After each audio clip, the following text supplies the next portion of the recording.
Acheter un immeuble de rapport sans apport, est-ce possible? Si c'est un sujet qui vous intéresse, je vous invite à rester connecté jusqu'à la fin de cette vidéo. Je vous dis à tout de suite.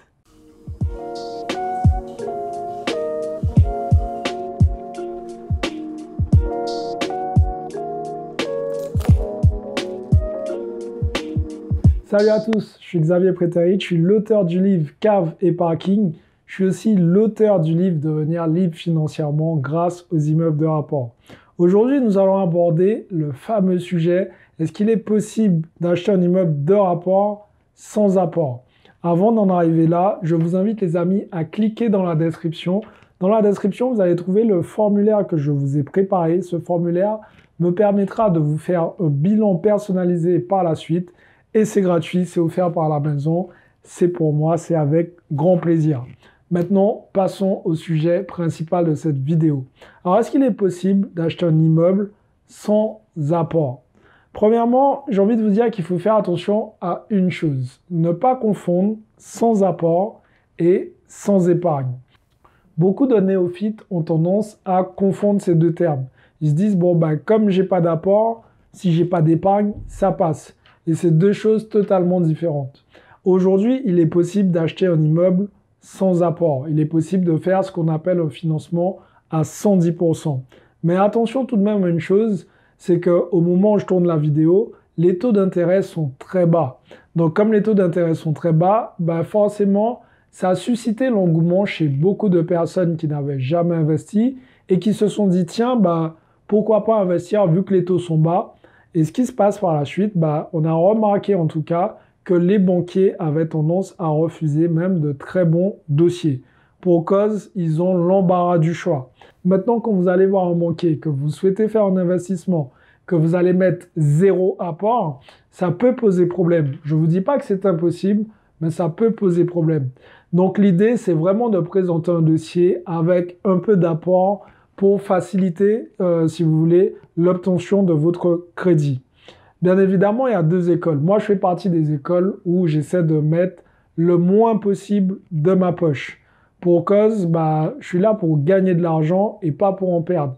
Et en réalité, avec les taux d'intérêt réels qui sont en négatif, vous aurez compris que quand vous mettez de l'argent sur la table, vous perdez de l'argent.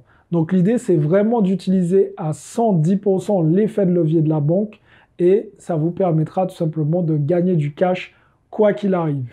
Alors maintenant, quelles sont les techniques aujourd'hui qui existent pour si vous voulez investir dans des immeubles de rapport sans mettre d'apport? C'est tout simplement le fait d'intégrer les frais de notaire dans le prix de vente. C'est vraiment une technique qui fonctionne.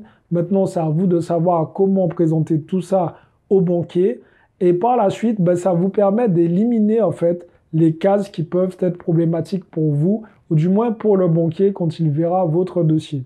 Si vous souhaitez savoir comment faire, je vous invite à cliquer dans la description. J'ai créé ce que j'appelle la boîte à outils de l'investisseur immobilier, où je vous explique de A à Z comment, en tout cas, vous faire financer les frais de notaire, quoi qu'il arrive. Alors, il faut savoir qu'acheter un immeuble sans apport, ça peut être intéressant, comme je vous l'ai dit, puisque finalement, aujourd'hui, en empruntant la totalité de l'argent de la banque, vous êtes l'euro gagnant de l'histoire. Pourquoi? Puisque c'est un investissement locatif et c'est pas vous qui allez payer, si vous voulez, les frais annexes. C'est votre locataire qui paiera tous ces frais. Bien évidemment, à condition que vous achetiez bien votre immeuble. Alors l'idée, si vous voulez, si vous n'avez jamais investi dans un immeuble de rapport, que vous ne savez pas comment faire, pareil, allez dans la description, je vous ai préparé une formation qui est spécialement dédiée à l'investissement sur les immeubles de rapport.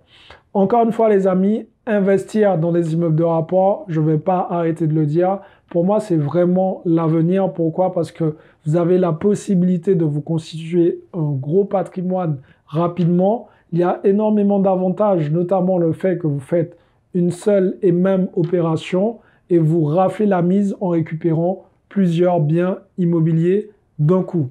Par la suite, ça vous permet de diviser les risques. Effectivement, si vous avez 5 appartements, le risque il est divisé par 5. S'il y a un locataire qui décide de ne pas payer, il y a 4 autres locataires finalement qui vont supporter en fait le coût du crédit et ça ne sortira pas de votre poche et c'est plutôt une bonne chose. Quand on fait un investissement locatif, le but c'est de générer du cash, d'apporter énormément de valeur aussi aux personnes à qui vous louez et surtout de ne pas se retrouver dans une difficulté financière parce qu'il y a des locataires qui ont décidé de ne pas payer.